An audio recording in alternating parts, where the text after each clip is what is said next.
قال إني ليحزنني أن تذهبوا به وأخاف أن يأكله الذئب وأنتم عنه غافلون.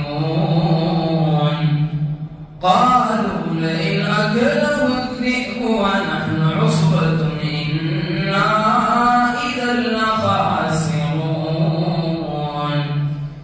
فلما ذهبوا به وأجمعوا أن يجعلوه في غيابة الجب وأوحينا إليه لتنبئنهم بأمرهم هذا وهم لا يشعرون.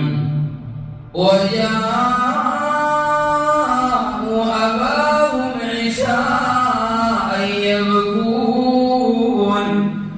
قالوا يا أبانا إنا ذهبنا نستبق وتركنا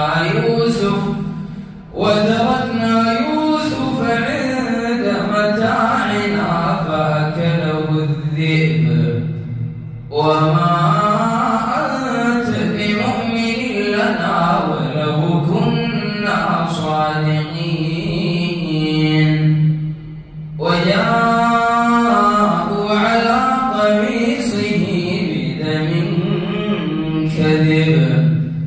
قال بل سولت لكم أنفسكم أمرا فصبر جميل والله المستعان على ما تصفون.